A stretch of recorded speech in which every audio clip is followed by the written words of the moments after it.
صفحہ نمبر 17، آیت نمبر ہے 138۔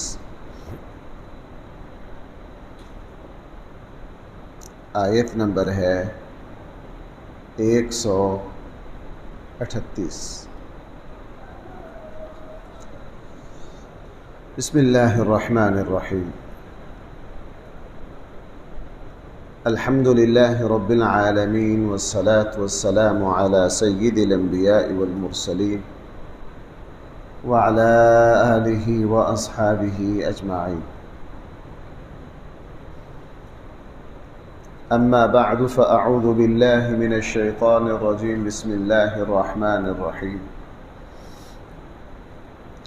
وجاوزنا ببني إسرائيل البحر فأتوا على قوم يعكفون على أصنام لهم قالوا يا موسى اجعل لنا إلها كما لهم آلهة قال إنكم قوم تجهلون إن هؤلاء متبر ما هم فيه وباطل ما كانوا يعملون قال أغير الله أبغيكم إلها وهو فضلكم على العالمين وإذ أنجيناكم من آل فرعون يسومونكم سوء العذاب يقتلون أبناءكم ويستحيون نساءكم وفي ذلكم بلاء من ربكم عظيم صدق الله مولانا العظيم۔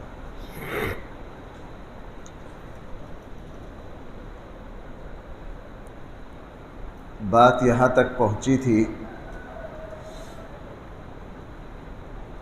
کہ جس وقت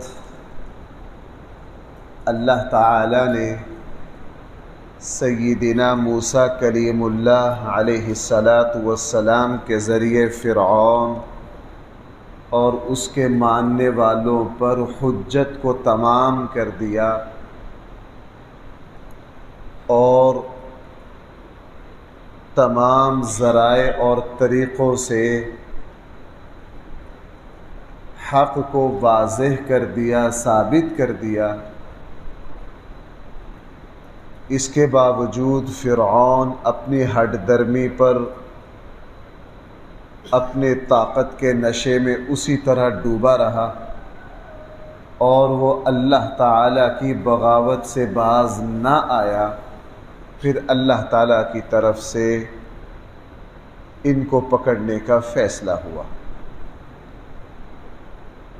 بنی اسرائیل کو چھوڑنے کے لیے یہ لوگ تیار نہیں تھے، ان کو غلام بنا رکھا تھا۔ اللہ تعالیٰ نے موسیٰ علیہ السلام کو حکم دیا کہ آپ رات کو اپنی قوم کو لے کر نکلیے۔ حضرت موسیٰ علیہ السلام اپنی قوم کو لے کر نکلے۔ سورۃ الشعراء میں اور قرآن نے اور بھی 2-3 جگہ اس کی تفصیل بیان کی کہ فرعون پھر پورے اپنے لو لشکر کے ساتھ تعاقب کے لیے نکلا، اور پھر اللہ کی قدرت کا وہ عجوبہ انسانوں نے آنکھوں سے دیکھا کہ اللہ جل جلالہ نے بحر قلزم میں فرعون کو اس کی قوت سمیت تباہ و برباد کر دیا، اور موسیٰ علیہ السلام اور بنی اسرائیل کو اللہ تعالیٰ نے بحر قلزم سے خیر اور خوبی کے ساتھ نکال لیا۔ اس کے بعد کیا ہوا قرآن ان آیات میں اس کا ذکر کر رہا ہے۔ جس وقت اللہ جل جلالہ نے ان کو فرعون سے چھٹکارا دے کر فرعون کو غرق کر دیا، اور بنی اسرائیل نے اپنی آنکھوں سے اللہ کی قدرت کا یہ شاہکار دیکھا کہ موسیٰ علیہ السلام کے عصا مارنے سے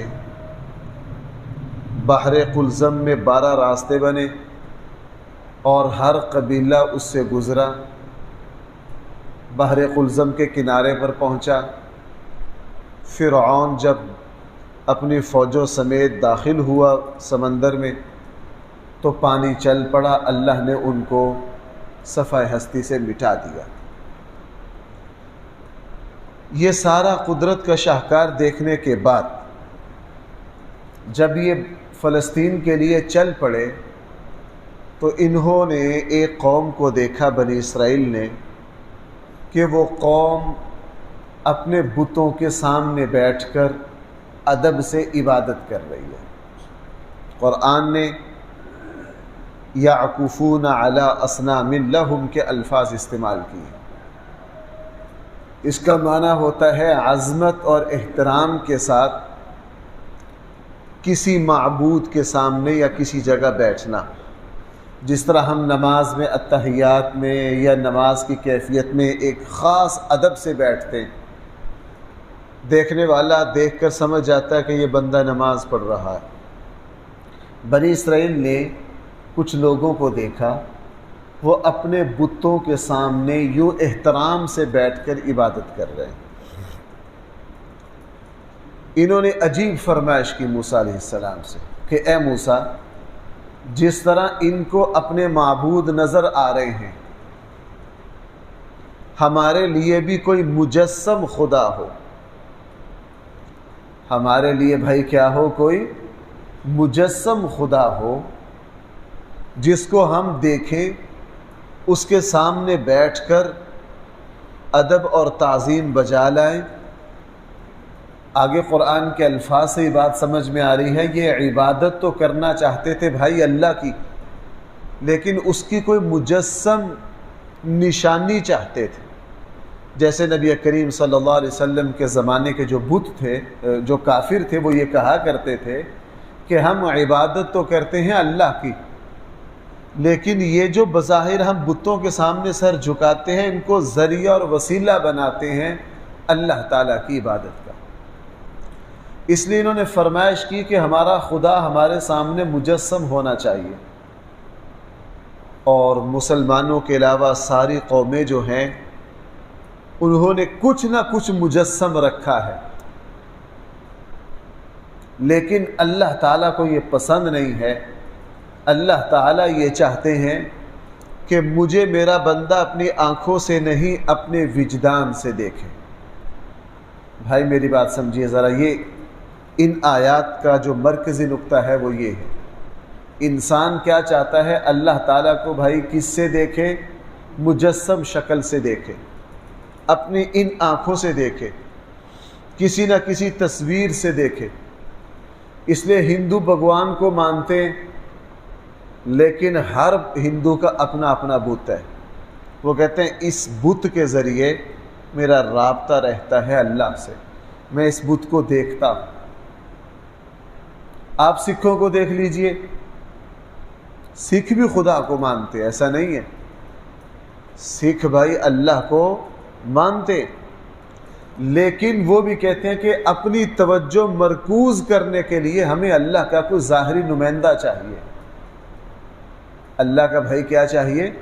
ظاہری نمائندہ چاہیے، ہم جس کو آنکھوں سے دیکھ کر اس کے تھرو پھر اللہ سے تعلق قائم کریں۔ سارے انسانوں نے یہی غلطی کی، اور میں نے عرض کیا اللہ یہ چاہتے ہیں کہ میں مخلوق کی طرح مجسم اور مخلوق کی طرح آنکھوں سے نظر آنے والی ذات نہیں، مجھے میرے بندے آنکھوں سے نہ دیکھیں، اپنے دل سے دیکھیں، اپنے دماغ سے دیکھیں، اپنے وجدان سے دیکھیں۔ کیوں بھائی؟ اب ہم نماز پڑھتے ہیں، اللہ کی عبادت کرتے ہیں، ذکر اللہ کرتے ہیں، ہم اپنے دل و دماغ سے اللہ کو دیکھتے ہیں یا نہیں؟ اپنے وجدان سے دیکھتے ہیں، اپنی کیفیات سے دیکھتے ہیں۔ اللہ تعالیٰ مجسم نہیں ہے، اللہ تعالیٰ کی کوئی تصویر نہیں ہے۔ اس لیے بنی اسرائیل نے فرمائش کی موسیٰ علیہ السلام سے، ہمیں بھی کوئی مجسم بت بنا کر دیجئے تاکہ ہم اس سے اللہ کی عبادت کریں۔ حضرت موسیٰ علیہ السلام نے فرمایا جاہلو، یہ کیا بات کرتے ہو؟ ابھی اللہ تعالیٰ نے تمہیں اتنی بڑی مصیبت سے چھڑایا ہے، لیکن بنی اسرائیل جو تھے فرعون کی قوم کے ساتھ رہتے رہتے ان کے دل و دماغ اور سوچ پر بہت سارے منفی اثرات تھے، ان کے رنگ کو قبول کر لیا۔ جس طرح میں کل کے جمعے میں عرض کر رہا تھا کہ ہم ہندوؤں کے ساتھ رہتے رہتے ابھی ان سے جان چھڑائے ہمیں 70-75 سال ہو گئے، لیکن ہمارے اندر اب بھی ہندوؤں کی بہت ساری رسمیں ان کی موجود ہیں۔ خوشی کے موقع پر تو ساری دیکھ لیجئے، ساری انہی کی ہیں۔ یہ برات کا لفظ وہیں سے آیا ہے، یہ مہندی کی مصیبت وہیں سے آئی ہے، اور اس سے پہلے شادی سے آگے پیچھے کی جو رسمیں ہیں یہ سب ہندوؤں سے آئی ہیں۔ اور کل کے جمعے میں جو بات عرض کر رہا تھا، بدشگون لینا، اچھوت کا تصور رکھنا، کسی وقت کو منحوس سمجھنا، کسی جگہ کو منحوس سمجھنا، اور یہ سمجھنا کہ اگر میں نے آج یہ کام کیا تو نحوست آ جائے گی، اگر میری فلاں چیز پر دوسروں کی نظر پڑ گئی تو نحوست آ جائے گی، اگر میں نے یہ کام ایسے نہ ایسے کیا تو یہ بے برکتہ ہو جائے گا۔ یہ سارے ہندوانہ تصورات ہمارے اندر موجود ہیں۔ بالکل اسی طرح بنی اسرائیل چونکہ فرعون کی قوم کے ساتھ رہتے آئے اور وہ بتوں کی پوجا کرتے تھے، وہی اثرات تھے۔ موسیٰ علیہ السلام نے کہا کہ اللہ سے ڈرو، اللہ تعالیٰ نے تمہیں ابھی ابھی نجات دی ہے، اللہ نے تم پر انعام کیا ہے، تمہارے اوپر فرعون ظلم کر رہا تھا، تمہارے بچوں کو قتل کرتا تھا، تمہاری بچیوں کو زندہ رکھ لیتے تھے، اتنی بڑی مصیبت سے نکل کر آئے ہو، اتنی بڑی مصیبت سے۔ اب موسیٰ علیہ السلام کے سمجھانے سے وقتی طور پر باز آ گئے۔ بھائی موسیٰ علیہ السلام کے سمجھانے سے وقتی طور پر کیا آ گئے؟ باز آ گئے، لیکن دل میں وہی بات،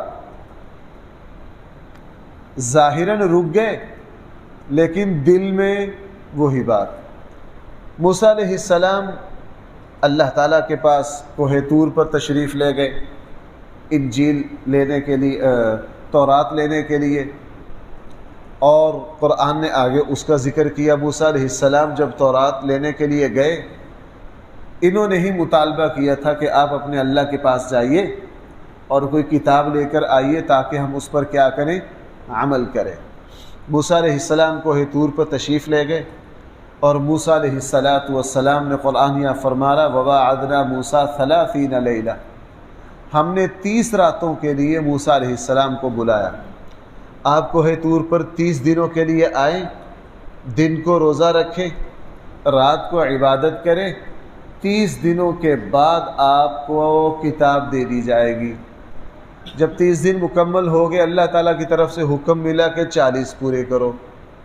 موسیٰ علیہ السلام نے 40 دن وہاں پورے کیے، اعتکاف بیٹھے کوہ طور پر، اور دن کو روزہ رکھتے، رات کو اللہ کی عبادت کرتے، پھر اللہ تعالیٰ نے موسیٰ علیہ السلام کو کتاب دے دی۔ اب یہاں 2-3 باتیں ہیں سمجھنے کی۔ پہلی بات تو یہ ہے کہ یہ جو 40 دن کا ذکر ہے قرآن نے، اور نبی کریم صلی اللہ علیہ وسلم نے بھی بہت ساری احادیث میں 40 دنوں کا ذکر کیا۔ ایک صحیح حدیث میں اس کا ذکر ہے کہ جو بندہ مومن کسی نیک کام کو اخلاص سے 40 دن کرتا ہے، اللہ جل جلالہ اس نیک عمل میں استقامت اور پختگی عطا کر دیتے۔ اس لیے آپ نے وہ حدیث سنی ہوگی، حضور علیہ السلام نے فرمایا جو مسلمان 40 دن تکبیر اولیٰ کے ساتھ نماز پڑھے، جو مسلمان 40 دن اہتمام کے ساتھ 40 دن تکبیر اولیٰ کے ساتھ نماز پڑھے گا، انشاءاللہ اس کی نماز کی روٹین بن جائے گی۔ یہ جو 40 دن ہے، یہاں بھی 40 دن کا ذکر ہے اور احادیث میں بھی اس کا ذکر ہے۔ اسی لیے اولیاء اللہ، پرانے اللہ کے بندے، بڑے بڑے مشائخ، پیران طریقت، وہ اپنے مریدوں کی اصلاح اور تربیت کے لیے 40 دن کا نصاب ان کو دیا کرتے تھے کہ بھائی یہ 40 دن جو ہیں آپ نے نماز تکبیر اولیٰ کے ساتھ پڑھنی۔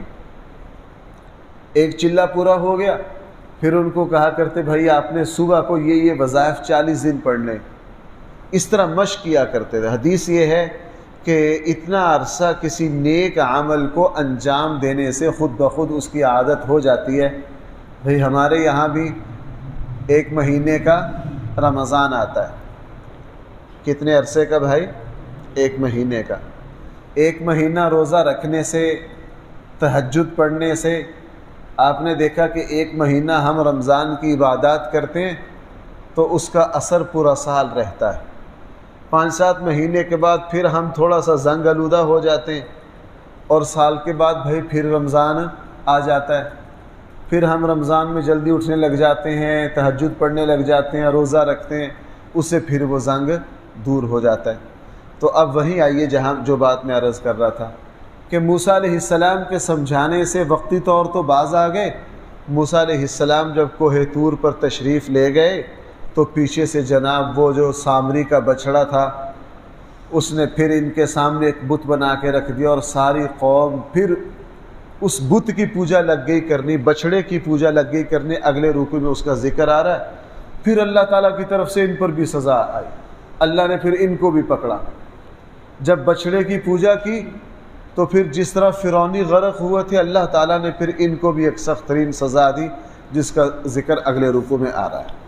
اب ذرا اتنے الفاظ دیکھیے، وَجَاوَزْنَا بِبَنِي إِسْرَائِيلَ الْبَحْرَ، اور ہم نے کنارے لگا دیا بنی اسرائیل کو سمندر کے، ہم نے پار کروا دیا بنی اسرائیل کو البحر سمندر۔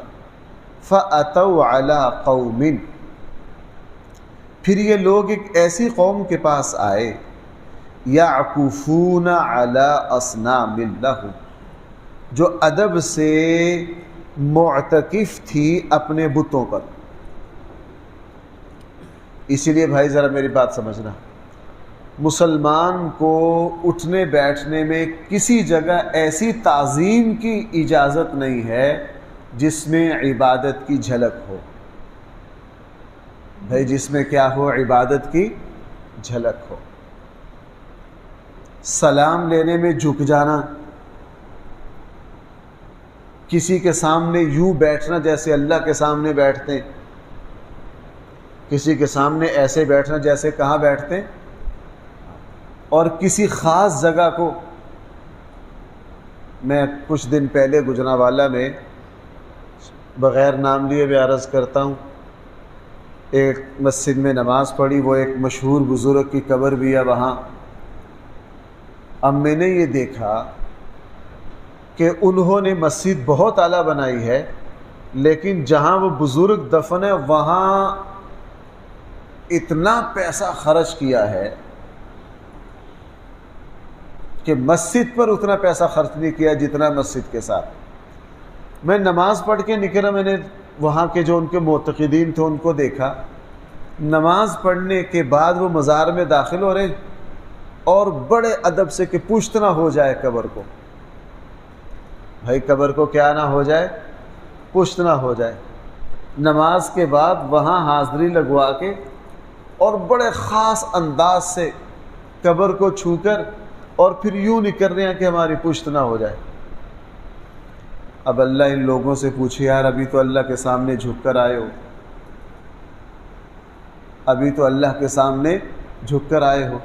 یہ بھی ہمارے یہاں بہت بڑا فتنہ ہے کہ مسجدوں کے ساتھ مزارات بنانے شروع کر دی۔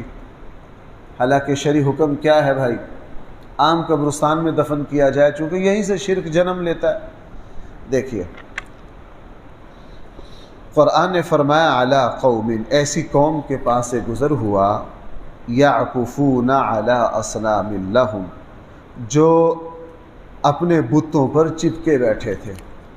قالوا یا موسیٰ، بنی اسرائیل نے کہا اے موسیٰ، اجعل لنا الہا، ہمارے لیے بھی کوئی ایسا الہ بنا، کما لہم آلہہ، جیسے ان کے معبود ہے ہمارا بھی ایسا معبود بنا۔ قال انکم قوم تجہلون، حضرت موسیٰ نے فرمایا یقیناً تم جاہل لوگ ہو۔ ان ہؤلاء متبر ما ہم فیہ، یقیناً یہ کام جو تم کر رہے ہو یہ بالکل بودا اور بیکار ہونے والا ہے۔ وباطل ما کانوا یعملون، جو کچھ تم کرو گے وہ سارا باطل ہو جائے گا، یہ شرک ہے۔ قال، حضرت موسیٰ نے فرمایا اغیر اللہ، کیا اللہ کو چھوڑ کر ابغیکم الہا، میں تمہارے لیے کوئی اور خدا تلاش کروں؟ وَهُوَ فَضَّلَكُمْ عَلَى الْعَالَمِينَ، حالانکہ اس اللہ نے تمہیں سارے جہان والوں پر فضیلت دی، اس اللہ کو چھوڑ کر میں وَإِذْ أَنْجَيْنَاكُمْ، اور ہم نے نجات دی تمہیں آل فرعون سے، يَسُومُونَكُمْ سُوءَ الْعَذَابِ، وہ تمہیں بہت بدترین عذاب دیتے تھے۔ وہ کیا تھا؟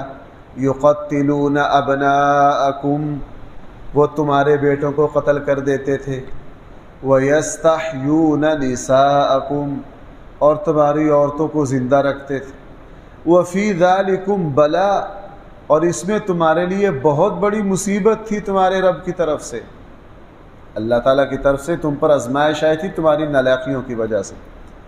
وَوَعَدْنَا مُوسَىٰ 30 لَيْلَةً، ہم نے پھر وعدہ لیا موسیٰ سے 30 راتوں کا، وَأَتْمَمْنَاهَا بِعَشْرٍ، ہم نے مکمل کر دیا مزید 10 کے ساتھ، فَتَمَّ مِيقَاتُ رَبِّهِ، پھر جب تیرے رب کا وعدہ پورا ہو گیا 40 لیلہ، 40 راتوں کا، وقال موسیٰ، تو کہا موسیٰ نے اپنے بھائی ہارون سے، اخلفنی فی قومی، تو میرا جان نشین رہ میری قوم میں۔